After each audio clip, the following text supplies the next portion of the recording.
दोस्तों, स्वागत है आपका हमारे चैनल द यूनिक वर्ल्ड में अकबर बीरबल की नई मजेदार कहानी। दोस्तों, अकबर के राज्य में हरिनाथ नाम का एक व्यक्ति रहता था।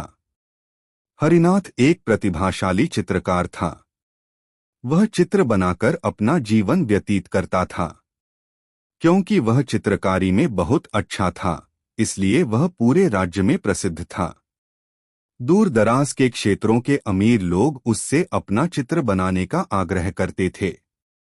हरिनाथ एक चित्र बनाने में बहुत समय लगाता था, क्योंकि वह पहले उसकी पूरी जानकारी इकट्ठी करता था और इसी कारण उसके चित्र जीवित प्रतीत होते थे। परंतु वह बहुत पैसे नहीं कमा पाता था और कमाया हुआ अधिकतर धन चित्र बनाने के लिए कच्चे माल की खरीद में खर्च हो जाता था। एक दिन एक अमीर व्यापारी ने हरिनाथ को एक चित्र बनाने के लिए आमंत्रित किया। हरिनाथ इस उम्मीद से व्यापारी के घर गया कि यह उसे उसके काम के अच्छे पैसे दे देगा। वह कुछ दिनों के लिए वहां रुका और उसने व्यापारी को अपनी चित्रकारी से संतुष्ट करने के लिए कड़ी मेहनत की। किंतु व्यापारी एक कंजूस व्यक्ति था। जब कुछ दिनों की कड़ी मेहनत के बाद चित्र पूरा हो गया, तब हरिनाथ उसे व्यापारी के पास ले गया। कंजूस व्यापारी ने मन में सोचा, यह चित्र तो वास्तव में बहुत अच्छा है, किंतु यदि मैंने इसकी सुंदरता की तारीफ करी तो मुझे हरिनाथ को सोने के से सिक्के अदा करने होंगे। इसलिए व्यापारी ने चित्र में गलतियां ढूंढनी शुरू कर दी। उसने कहा, तुमने इसमें मेरे बाल सफेद कर दिए और मुझे ऐसा दिखा दिया कि मैं बूढ़ा हो गया हूं। मैं इसका भुगतान नहीं करूंगा। हरिनाथ हैरान रह गया। वह नहीं जानता था कि व्यापारी उसे चित्रकारी के पैसे नहीं देना चाहता था, इसलिए चित्र में गलतियां ढूंढ रहा है। हरिनाथ ने कहा, मेरे मालिक, यदि आप चाहें तो मैं यह चित्र दोबारा बना देता हूं। इसलिए उसने सफेद बालों को ढक दिया। किंतु व्यापारी ने जब दोबारा बने चित्र को देखा तो वह उसमें और गलतियां निकालने लगा। उसने कहा, इसमें तो मेरी एक आंख दूसरी आंख से छोटी है। मैं तुम्हें इस बकवास चित्र के लिए कोई भुगतान नहीं करूंगा। हरिनाथ ने फिर से चित्र को सुधारने की पेशकश की। चित्र बनाने के लिए कुछ समय मांगकर वहां से चला गया। हर बार हरिनाथ व्यापारी के पास चित्र लेकर जाता, परंतु वह उसमें और गलतियां दिखाने लगता। अंत में जब हरिनाथ व्यापारी से थक गया, तब वह बीरबल के पास सहायता मांगने गया। बीरबल ने हरिनाथ से कहा कि वह व्यापारी को बीरबल के घर आने के लिए निमंत्रण दे आए। व्यापारी के घर आने पर बीरबल ने व्यापारी से कहा, यह आदमी कहता है कि इसने जैसा तुम चाहते थे वैसा जीवंत चित्र बनाकर दिया है, किंतु वह तुम्हें पसंद नहीं आया। व्यापारी ने कहा, सही कहा मेरे प्रभु, यह चित्र कहीं से भी मेरे जैसा नहीं लगता। बीरबल ने हरिनाथ से कहा, ठीक है हरिनाथ, तुम इस आदमी का दूसरा चित्र बनाओ जैसे कि तुमको पसंद हो। फिर वह व्यापारी की ओर घूमा और बोला, कृपया आप कल आना और अपना चित्र प्राप्त कर लेना, किंतु आपको 1000 सोने के सिक्के अदा करने होंगे, क्योंकि मैंने देखा है कि हरिनाथ जब कोई चित्र बनाता है तो उसमें कोई लगती नहीं होती। व्यापारी ने सोचा, चित्रकार एक दिन में जो चित्र बनाएगा उसमें बहुत गलतियां होंगी। मुझे गलतियां ढूंढने में ज्यादा मेहनत नहीं करनी पड़ेंगी। अगले दिन जब वह व्यापारी आया तो बीरबल उसे एक कमरे में ले गया। कमरे में एक चित्र रखा था। वह कपड़े से ढका हुआ था। जब व्यापारी ने कपड़ा हटाया तो वह आश्चर्यचकित रह गया। यह एक चित्र नहीं बल्कि शीशा था। बीरबल ने कहा, यह बिल्कुल आपकी तरह है। मुझे उम्मीद है कि आपको इसमें कोई गलती नहीं मिलेगी। व्यापारी ने महसूस किया कि वह बीरबल से हार गया है। उसे चित्रकार को चित्र के 100 सोने के सिक्के के अलावा 1000 सोने के सिक्के शीशे के लिए भी देने पड़े। दोस्तों, कहानी अच्छी लगी हो तो कमेंट बॉक्स में जरूर बताएं। दोस्तों, एक गरीब आदमी ने नींद में सपना देखा कि उसने अपने दोस्त हरिराम से 100 रुपए उधार लिए हैं। सुबह जब वह बिस्तर से उठा तो उसने स्वप्न के बारे में अपने दोस्तों को बताया। इस तरह यह बात चारों तरफ फैल गई कि घनश्याम ने हरिराम से 100 रुपए उधार लिए हैं। हरिराम को जब यह बात मालूम हुई तो वह घनश्याम के पास पहुंचकर बोला, मैंने तुम्हें जो 100 रुपए दिए थे मुझे वापस कर दो। घनश्याम आश्चर्य से बोला, यह तुम क्या कह रहे हो?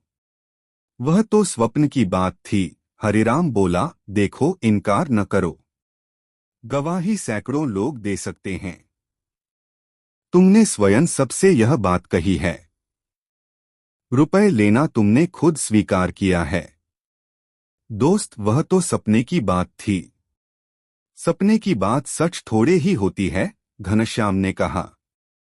हरिराम भौहें चढ़ाकर बोला, मैं कुछ नहीं जानता। जब तुमने रुपए लेना स्वीकार कर लिया है तो तुम्हें रुपए देने ही पड़ेंगे।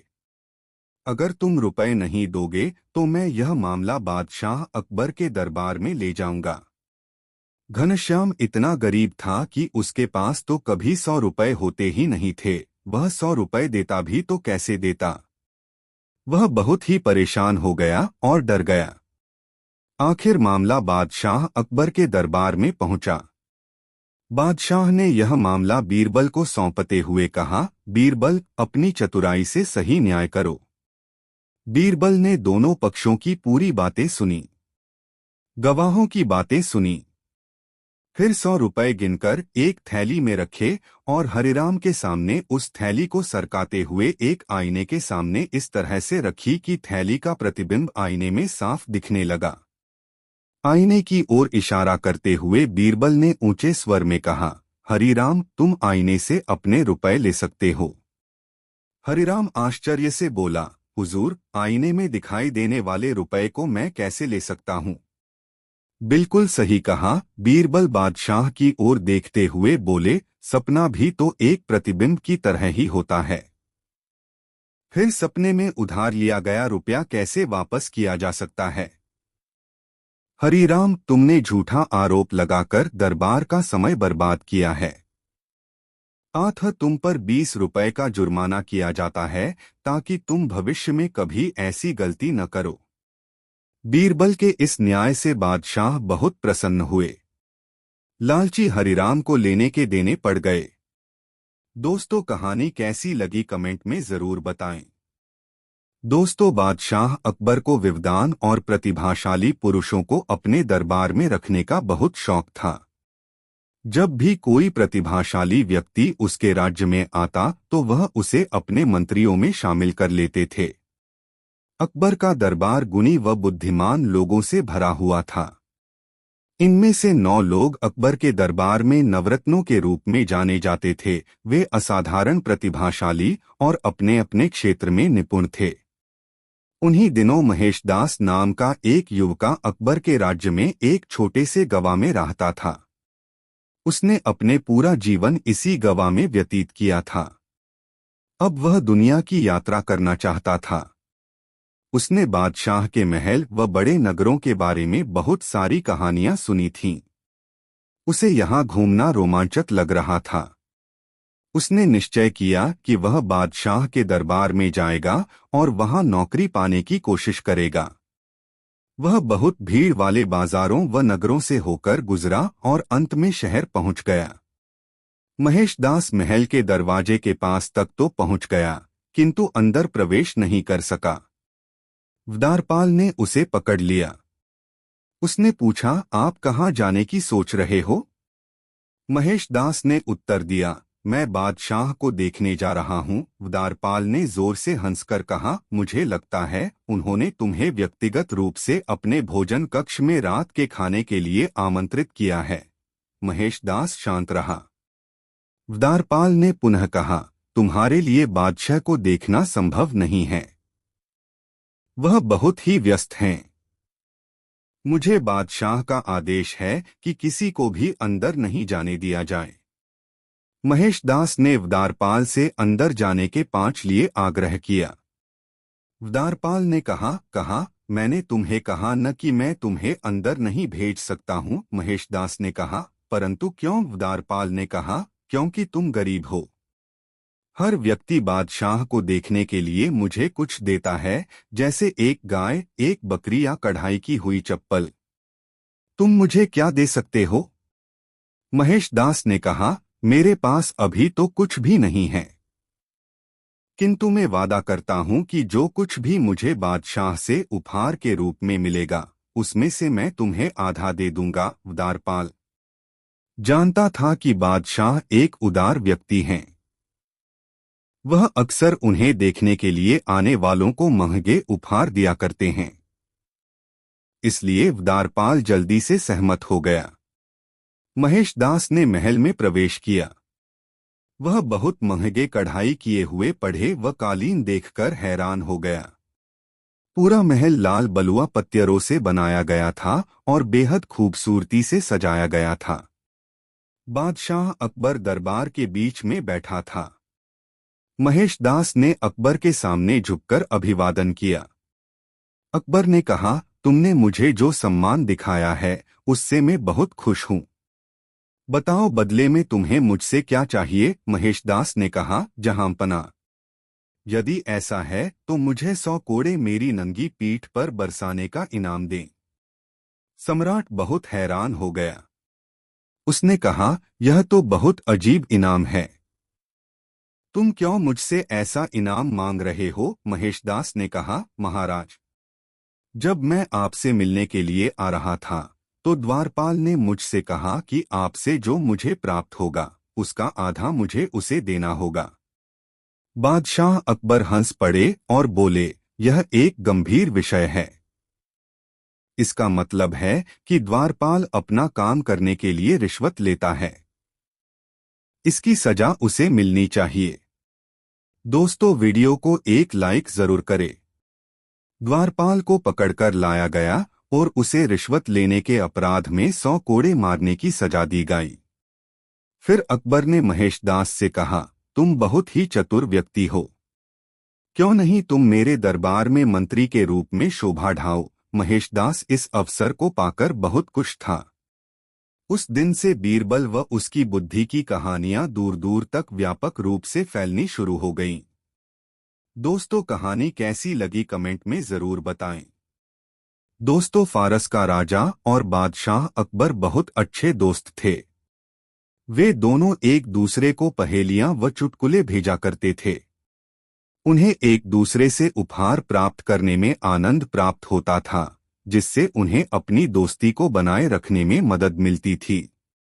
एक दिन बादशाह अकबर को फारस के राजा से एक बड़ा सा पिंजरा और उसमें नकली शेर तथा एक पत्र प्राप्त हुआ। पत्र में लिखा था, क्या आपके राज्य का कोई बुद्धिमान व्यक्ति बिना पिंजरा खोले शेर को बाहर निकाल सकता है? यदि पिंजरा खाली नहीं हुआ तो मुगल साम्राज्य फारस साम्राज्य की संप्रभुता के अधीन आ जाएगा।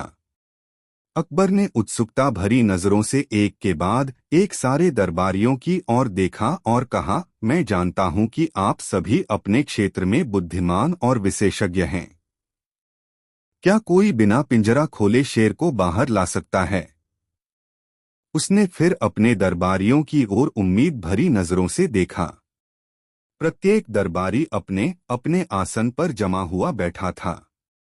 सारे के सारे हैरान और परेशान थे, क्योंकि यह उनकी समझ से परे था। वे एक दूसरे को देख रहे थे। वे सब निराश थे। उस दिन बीरबल दरबार में अनुपस्थित था। वह कहीं सरकारी कार्य से व्यस्त था। अकबर ने सोचा कि काश बीरबल इस समय यहाँ होता। उन्होंने बीरबल को बुलाने के लिए दूतों को आदेश दिया। अगले दिन अकबर अपने सिंहासन पर आराम से बैठे हुए थे।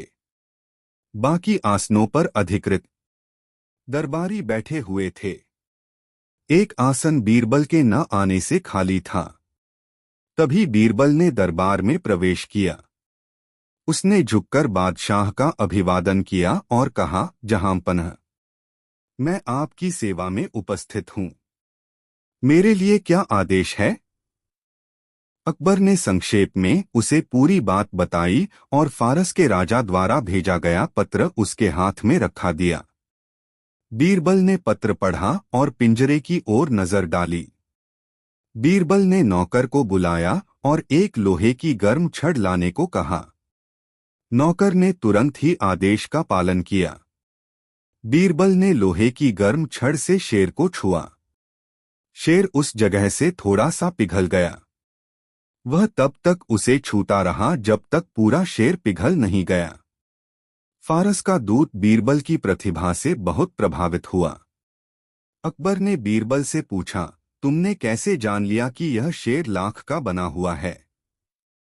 बीरबल ने उत्तर दिया, हुजूर, पत्र के अनुसार यह पिंजरा बिना खोले इसे खाली करना था, लेकिन यह नहीं कहा गया था कि शेर को बरकरार रखना है। मैंने बस यह सोचने की कोशिश की यह लाख का भी बना हो सकता है। फारस का दूत दरबारी अपने राज्य वापस चला आया और उसने बीरबल के बुद्धिमानी की एक और कहानी बताई। दोस्तों, वीडियो को एक लाइक जरूर करें। झूठे को सजा। दोस्तों, एक बार एक गरीब व्यक्ति श्यामदास ने रात में स्वप्न देखा कि उसने अपने मित्र रामदास से 100 रुपए उधार लिए हैं। अगले दिन सुबह जब उसकी आंख खुली तो उसने अपने इस स्वप्न का फल जानने की इच्छा से अपने दोस्तों से चर्चा की। इस तरह यह बात फैल गई कि श्यामदास ने अपने मित्र रामदास से 100 रुपए उधार लिए हैं। रामदास ने सुना तो उसके मन में लालच ने जन्म ले लिया। वह श्यामदास पास पहुंच गया और बोला, मेरे 100 रुपए लौटा दो के। 100 रुपए? श्यामदास ने आश्चर्य से पूछा। रामदास ने कहा, वह जो तुमने मुझसे स्वप्न में लिए हैं। पर वह तो स्वप्न की बात थी, लेकिन इस बात की गवाही दर्जनों लोग दे सकते हैं। तुमने उनके सामने इसका जिक्र खुद किया है और रुपया लेना स्वीकार किया है। श्यामदास विनयपूर्वक बोला, मगर यह बात हकीकत नहीं है। बात स्वप्न की हो या हकीकत, जब तुमने स्वीकार कर लिया है तो रुपया तुम्हें देना ही होगा, नहीं तो इसके लिए मुझे बादशाह के दरबार में शिकायत करनी होगी। रामदास बोला। श्यामदास तो इतना गरीब था कि उसने 100 रुपए सिर्फ स्वप्न में देखे थे, भला रुपया देता कहां से? बादशाह के पास मुकदमा पहुंचा। गवाहियां पक्की थीं। बादशाह ने उस मामले को उलझा पाकर बीरबल को सौंप दिया। बीरबल ने सारा मामला समझा। रामदास और श्यामदास की बातें सुनी, गवाहों की बातें सुनी। उसके पश्चात बीरबल ने गिनकर 100 रुपए रामदास के सामने एक थैली में रख दिए। उस थैली को एक दर्पण के सामने इस तरह रखा कि थैली का पूरा प्रतिबिंब दर्पण में पड़ता रहे। तत्पश्चात दर्पण की ओर इशारा करके बोले, अब तुम अपने रुपए उठा लो। भला दर्पण में दिखने वाले रुपयों को कैसे लिया जा सकता है? रामदास आश्चर्य से बोला। स्वप्न भी तो प्रतिबिंब होता है, फिर स्वप्न में उधार लिया गया रुपया कैसे लौटाया जा सकता है? बीरबल ने जवाब दिया, तुमने झूठा अभियोग लगाकर श्यामदास, गवाहों तथा अदालत का समय बर्बाद किया है। इसके फलस्वरूप तुम पर 10 रुपए जुर्माना किया जाता है, ताकि नसीहत रहे और आइंदा कोई ऐसा न करे। बीरबल के न्याय की सर्वत्र चर्चा हुई। बादशाह भी संतुष्ट हुए। रामदास को रोते कल्पते हुए जुर्माना अदा करना पड़ा। दोस्तों, वीडियो को एक लाइक जरूर करें। जिद्दी बेटा। दोस्तों, एक दिन दरबार में जब बादशाह अकबर पधारे तो उन्होंने देखा कि बीरबल अभी तक नहीं आए थे। बीरबल के अनुपस्थित रहने पर दरबार का कार्य ठीक प्रकार से नहीं चल पाता था। जब बीरबल को आने में काफी देर हो गई तो बादशाह ने अपने दूत को उनको लाने के लिए भेजा। दूत बीरबल के घर पहुंचा। बादशाह का संदेश सुनकर बीरबल ने उस दूत से कहा, चलो मैं आता हूं। दूत को वापस आए जब आधा घंटा बीत गया और बीरबल नहीं आए तो बादशाह को बड़ा आश्चर्य हुआ, किंतु उसी क्षण उन्होंने विचार किया कि हो सकता है किसी जरूरी काम से वह रुके हों। बादशाह को अब बीरबल की प्रतीक्षा असहनीय हो उठी। तब उन्होंने दूसरे दूत को भेजा। इस दूत को भी बीरबल ने यह कहकर भेज दिया कि वह अभी आते हैं। दूत ने आकर कहा, जहांपनाह, वे कह रहे हैं, चलो मैं आता हूं। बादशाह को सुनकर ढाढ़स बंधा। 1 घंटा फिर बीत गया किंतु बीरबल का कहीं पता नहीं था। अब बादशाह झुंझला उठे। बीरबल के प्रतिद्वंद्वियों को अवसर मिल गया। उन्होंने बीरबल की निंदा करके बादशाह के गुस्से को भड़का दिया। इस बार उन्होंने 2 हथियारबंद सिपाही भेजे और हुक्म दिया कि बीरबल को पकड़ लाओ। बादशाह का हुक्म मानकर सिपाही वहां गए किंतु उन्हें पकड़कर ले चलना हंसी खेल नहीं था। सब सिपाही भय से कांप रहे थे। डरते डरते एक सिपाही ने बादशाह का संदेश सुनाया। यह सुनते ही बीरबल समझ गए कि अब देर करना उचित नहीं है। वे शीघ्र कपड़े आदि बदलकर उन्हीं सिपाहियों के साथ सभा भवन की ओर चल दिए। दरबार में पहुंचकर बादशाह को अदब से सलाम करने के पश्चात बीरबल अपने स्थान पर बैठ गए। बादशाह ने बीरबल से हुक्मदूली का कारण पूछा। बीरबल बोले, आलीज़ा, मेरा छोटा लड़का रो रहा था और मैं उसे बहलाकर चुप कराना चाहता था, लेकिन अभी तक शांत नहीं हो सका है। यह सुनकर बादशाह बोले, यह तुम्हारी कोरी बनावटी बात है। लड़के को बहलाने के बहाने तुम मुझको बहलाना चाहते हो। अच्छा बताओ, ऐसी कौन सी बात थी जिसके लिए लड़का रो रहा था? वह जो चाहता था उसे दे देते तो लड़का नहीं रोता। तुमने मेरी आज्ञा का उल्लंघन किया। यह अच्छा नहीं हुआ। यदि सचमुच तुम लड़के का रोना प्रमाणित नहीं करोगे तो तुम्हें निश्चित ही सजा दी जाएगी। बीरबल बोले, जहांपनाह, मैंने लड़के को शांत करने का बहुत प्रयत्न किया किंतु असफल रहा। बादशाह के पूछने पर बीरबल ने आगे बताया, जहांपनाह सुनिए, मैं शुरू से अंत तक सब बातें बताता हूँ। लड़का जिद करके रो रहा था। मैंने उससे पूछा, बेटा क्या लेगा, क्यों रो रहा है? पहले तो उसने मेरी बातों को सुनी अनसुनी कर दिया। जब मैं लगातार पूछता रहा तो वह बोला, गन्ना लूंगा। मैं उसे लेकर बाजार गया जहां गन्ना बिक रहा था। मैंने गन्नों की तरफ इशारा किया कि जो चाहे ले ले किंतु उसे संतोष नहीं हुआ। उसने मुझसे अच्छे गन्ने निकालने को कहा। मैंने वैसा ही किया किंतु उसे तो रोने की धुन सवार थी। वह फिर रोने लगा। पूछने पर ज्ञात हुआ कि छिलवाकर गंडेरियां बनवाकर खाना चाहता है। मैंने पुनः वैसा ही किया।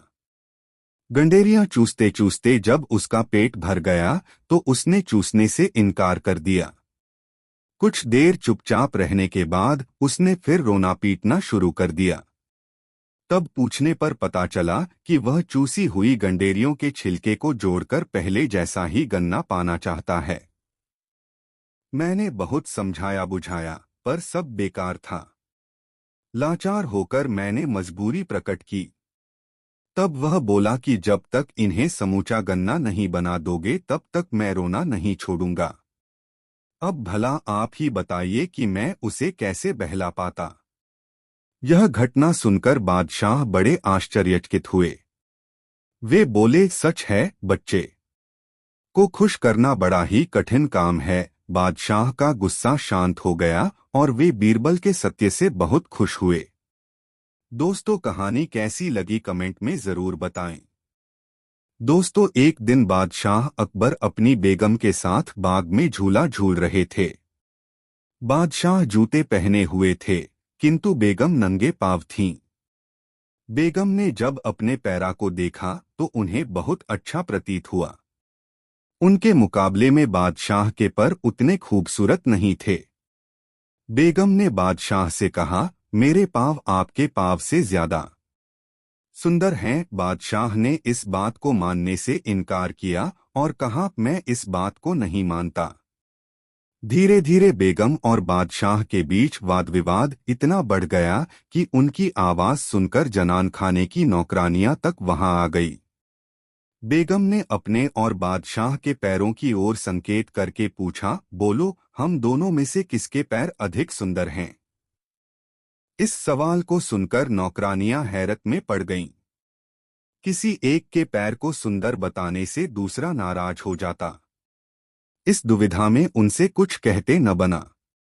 संयोग से किसी कार्यवश बीरबल वहां आ गए। बेगम उन्हें देखकर बड़ी प्रसन्न हुई।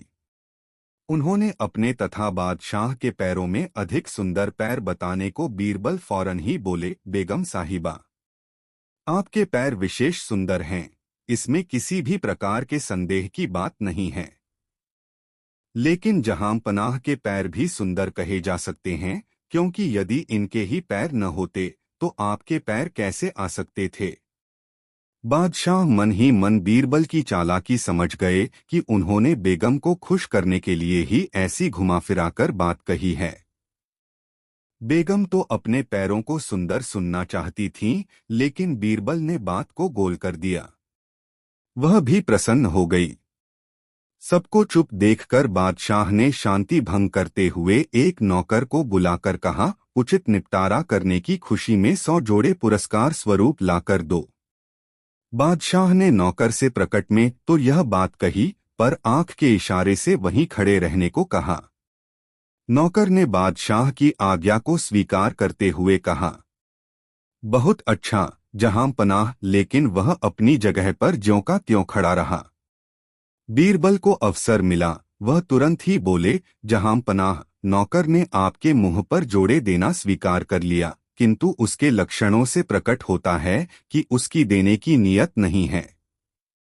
यदि देने होते तो हुक्म पाते ही उसकी कार्यवाही में लग जाता। यह सुनकर बादशाह तिलमिला उठे और बोले, बीरबल, तुम जवान संभालकर नहीं बोल सकते? बीरबल ने नम्र स्वर में कहा, हुजूर, मैंने कौन सी बेअदबी की? तुम मेरे मुंह पर जूते देने की बात कर रहे हो और अनजान बनकर पूछते हो कि कौन सी बेअदबी की? बादशाह ने क्रोधित स्वर में कहा। बीरबल ने पुनः नम्रतापूर्वक निवेदन किया, आपने मुझे कैसे जोड़े देने की कहा है? मेरा मतलब तो यह था कि नौकर तुम्हें सी जोड़े कपड़े लाकर दे। फिर तुमने जूते का अर्थ कैसे लगाया?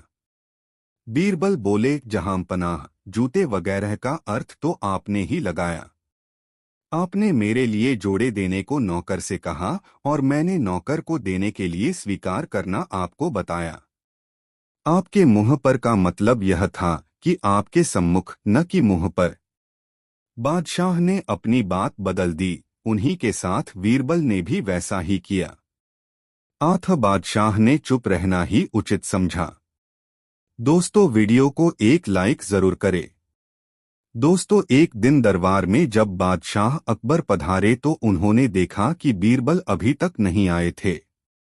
बीरबल के अनुपस्थित रहने पर दरबार का कार्य ठीक प्रकार से नहीं चल पाता था। जब बीरबल को आने में काफी देर हो गई तो बादशाह ने अपने दूत को उनको लाने के लिए भेजा। दूत बीरबल के घर पहुंचा। बादशाह का संदेश सुनकर बीरबल ने उस दूत से कहा, चलो मैं आता हूं। दूत को वापस आए जब आधा घंटा बीत गया और बीरबल नहीं आए तो बादशाह को बड़ा आश्चर्य हुआ। किंतु उसी क्षण उन्होंने विचार किया कि हो सकता है किसी जरूरी काम से वह रुके हों। बादशाह को अब बीरबल की प्रतीक्षा असहनीय हो उठी। तब उन्होंने दूसरे दूत को भेजा। इस दूत को भी बीरबल ने यह कहकर भेज दिया कि वह अभी आते हैं। दूत ने आकर कहा, जहांपनाह, वे कह रहे हैं, चलो मैं आता हूं। बादशाह को सुनकर ढांढस बंधा। 1 घंटा फिर बीत गया किंतु बीरबल का कहीं पता नहीं था। अब बादशाह झुंझला उठे। बीरबल के प्रतिद्वंद्वियों को अवसर मिल गया। उन्होंने बीरबल की निंदा करके बादशाह के गुस्से को भड़का दिया। इस बार उन्होंने 2 हथियारबंद सिपाही भेजे और हुक्म दिया कि बीरबल को पकड़ लाओ। बादशाह का हुक्म मानकर सिपाही वहां गए किंतु उन्हें पकड़कर ले चलना हंसी खेल नहीं था। सब सिपाही भय से कांप रहे थे। डरते डरते एक सिपाही ने बादशाह का संदेश सुनाया। यह सुनते ही बीरबल समझ गए कि अब देर करना उचित नहीं है। वे शीघ्र कपड़े आदि बदलकर उन्हीं सिपाहियों के साथ सभा भवन की ओर चल दिए। दरबार में पहुंचकर बादशाह को अदब से सलाम करने के पश्चात बीरबल अपने स्थान पर बैठ गए। बादशाह ने बीरबल से हुक्मदूली का कारण पूछा। बोरबल बोले, आलीज़ा, मेरा छोटा लड़का रो रहा था और मैं उसे बहलाकर चुप कराना चाहता था, लेकिन अभी तक शांत नहीं हो सका है। यह सुनकर बादशाह बोले, यह तुम्हारी कोरी बनावटी बात है। लड़के को बहलाने के बहाने तुम मुझको बहलाना चाहते हो। अच्छा बताओ, ऐसी कौन सी बात थी जिसके लिए लड़का रो रहा था? वह जो चाहता था उसे दे देते तो लड़का नहीं रोता। तुमने मेरी आज्ञा का उल्लंघन किया। यह अच्छा नहीं हुआ। यदि सचमुच तुम लड़के का रोना प्रमाणित नहीं करोगे तो तुम्हें निश्चित ही सजा दी जाएगी। बीरबल बोले, जहांपनाह, मैंने लड़के को शांत करने का बहुत प्रयत्न किया किंतु असफल रहा। बादशाह के पूछने पर बीरबल ने आगे बताया, जहांपनाह सुनिए, मैं शुरू से अंत तक सब बातें बताता हूँ। लड़का जिद करके रो रहा था। मैंने उससे पूछा, बेटा क्या लेगा, क्यों रो रहा है? पहले तो उसने मेरी बातों को सुनी अनसुनी कर दिया।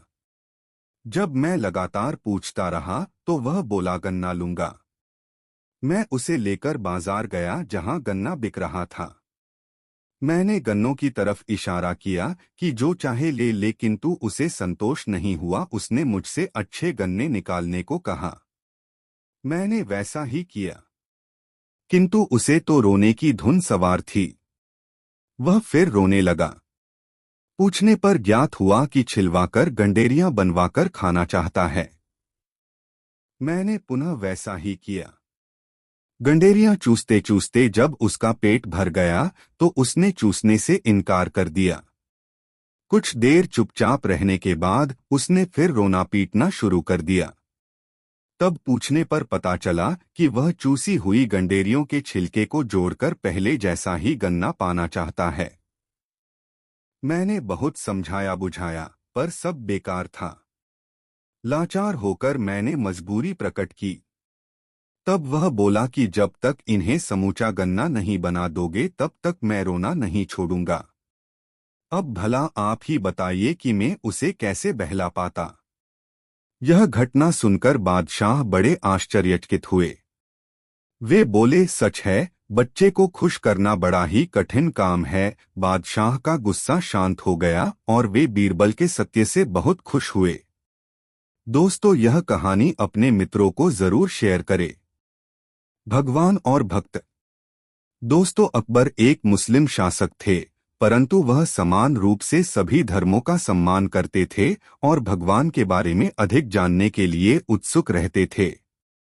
एक दिन उन्होंने बीरबल से पूछा, क्या यह सच है कि हिंदू पौराणिक कथाओं में देवताओं में से एक देवता ने हाथी को बचाया था, जिसने मदद के लिए उनसे प्रार्थना की थी? बीरबल ने कहा, जी महाराज। हाथियों का राजा गजेंद्र जब एक मगरमच्छ पकड़ लिया गया था जो उसे मारना चाहता था, तब उसने भगवान विष्णु से प्रार्थना की। भगवान विष्णु ने प्रार्थना सुन ली और वे गजेंद्र को बचाने के लिए आए थे। अकबर ने कहा, गजेंद्र की रक्षा के लिए भगवान खुद क्यों आए? वह अपने सेवकों को भी भेज सकते थे। उनके पास तो कई सारे सेवक होंगे। बीरबल ने कहा, मैं कुछ ही दिनों में इस सवाल का जवाब दे दूंगा। राजकुमार अक्सर अपने एक सेवक के साथ शाम को सैर के लिए जाते थे। बीरबल ने चतुराई से उस सेवक से दोस्ती कर ली और उसे किसी को भी बताने के लिए मना किया कि वे दोस्त थे। फिर वह मोम का एक पुतला लेकर आया जो बिल्कुल राजकुमार की तरह दिखता था। एक शाम जब राजकुमार सो रहा था, तब बीरबल ने राजकुमार के बजाय सैर के लिए पुतले को ले जाने को सेवक से कहा। सेवक ने वैसा ने ही किया जैसा बीरबल ने कहा था। थोड़ी देर बाद वह सेवक अकबर के पास दौड़ते हुए आया और बोला, जहांपना, जल्दी चलिए, राजकुमार तालाब में गिर गए हैं। वह तैरना नहीं जानते हैं। अकबर ने यह सुना तो वह अपने सिंहासन से जोर से उछले और तालाब की ओर भागे।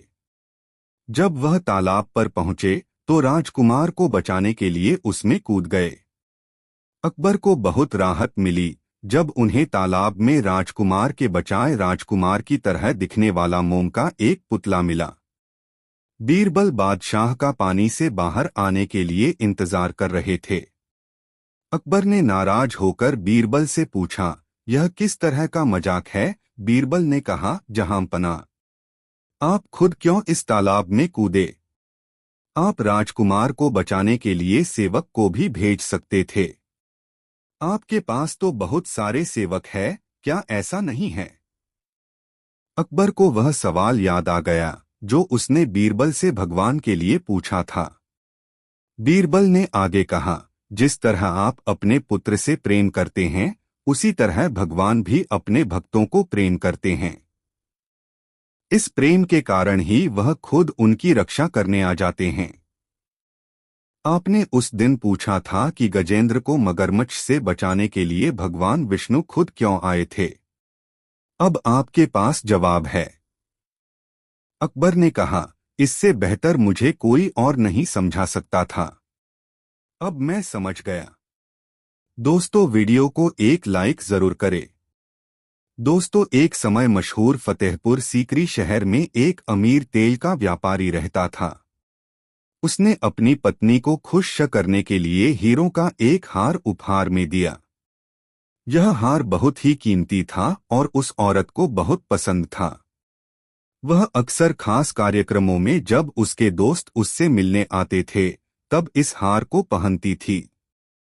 इस तरह औरतों की प्रशंसा से यह हार बहुत प्रसिद्ध हो गया।